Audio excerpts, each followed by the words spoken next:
पोदार में मैं SYJC कर रही थी। हाँ. और I was just around 16 at that time. ऐसे ही कैजुअली मैंने एक फोटोशूट कर लिया था।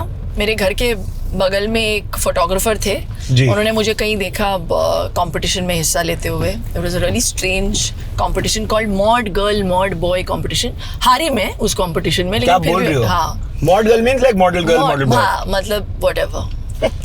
मैंने कंपटीशन में हिस्सा लिया। मैं आई थिंक सेकंड लास्ट आई थी। वाओ. और young, I was a lanky child and or a girl.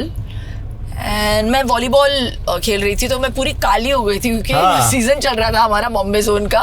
सही बात है. तो when you're playing in the sun you become really dark and tanned. लेकिन उन्होंने मुझे नोटिस किया, उन्होंने बोला कि आपका फेस जो है बहुत फोटोजेनिक है, हाँ. उन्होंने शूट यू। और वो नया अमेरिका से आया था, मुझे लगता है he wanted a scapegoat. तो उसने कोई भी मिल जाए. हाँ, कोई भी मिल जाए. And tall I always was. Yeah. तो उस वक्त जिसने मेरा मेकअप और हेयर किया, और पैसे भी नहीं थे मेरे पास, उन्होंने खुद ही मतलब सब अरेंज करके उन्होंने करवाया। एंड 10वीं के बाद आपको बहुत लंबी छुट्टियां मिलती है ना ऐसे हाँ, हाँ. तो कुछ करने का था मेरे मन में, तो मैंने ब्यूटी कोर्स ज्वाइन किया और ये फोटोग्राफ्स जो है मैंने डिस्ट्रीब्यूट किए। और उसके बाद मुझे मॉडलिंग एजेंसी से फोन्स आने शुरू हो गए। So cool. तो 10th स्टैंडर्ड से आपका मतलब बिल्कुल तो ऐसे ही। हाँ, और फिर 11वीं में जब मैंने पोदार ज्वाइन किया तो मुझे एक कॉल आया कि ये फला ऐड है, ज़रा आके स्क्रीन टेस्ट दे दो। तो मैं वहाँ पे बैठी हुई थी और सामने मेरे दिलीप नायक सर थे, और वो यश जी के असिस्टेंट हुआ करते थे। उन्होंने एक पिक्चर बनाई थी नाखुदा, और वो I think he was searching for a new girl, और उन्होंने मुझे सामने देखा। और वो एजेंसीज में क्या होता है, यू हैव दीज एल्बम्स ना। हाँ. तो सारे पुराना टाइम है ना, मतलब यू गिव. हाँ, 30 साल पहले. हाँ. नहीं, मतलब एक्चुअल हैंडआउट्स होते थे. Yeah.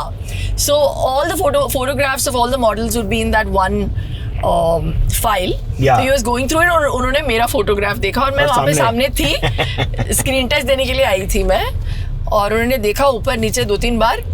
एंड मेरी मम्मी थी मेरे साथ।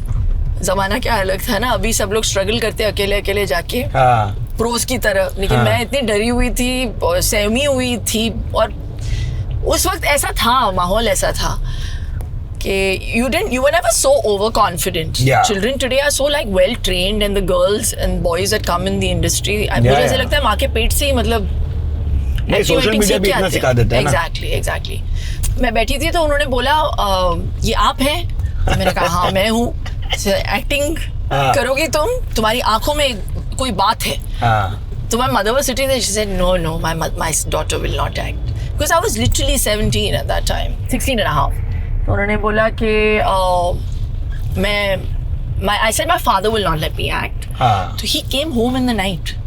He spoke to my mom, and he came home in the night and he convinced my dad overnight कि वो कॉलेज भी करती रहे, लेकिन वो मेरी पिक्चर की हीरोइन फिट बैठती है। खैर वो पिक्चर तो बनी नहीं, बट वीनस वालों से फिर मुझे फ़ोन आया, और क्योंकि फ्रंट पेज का एडवर्टाइजमेंट उस वक्त स्क्रीन पेपर्स बहुत फेमस हुआ करते थे। कैसा वो थिएटर के बीच में जो ऐड आता है? No, screen paper used to be like a film paper. It used to go to every film production. Oh yes, I remember this. The production house and all the people that are affiliated with the industry and in this milieu. तो वहाँ पे मेरा announcement हुआ introducing Shilpa Shetty, और I still remember I was in a red top with my hair like that, ऐसे bushy, and I got a call from Ratan ji.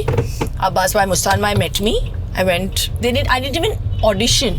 Yeah. They said ये है role आप करोगी. It is the remake of a film called Kiss Before Dying. Wow. I said, but I will not kiss. That was the first thing I said to Abbas bhai. And he said, नहीं आपको कोई kissing विसिंग करनी नहीं है, आपको ये role play करना है. And I said, great, Shahrukh Khan के opposite, why not? Yes. So that was my first tryst with the film industry, and after that it's all history.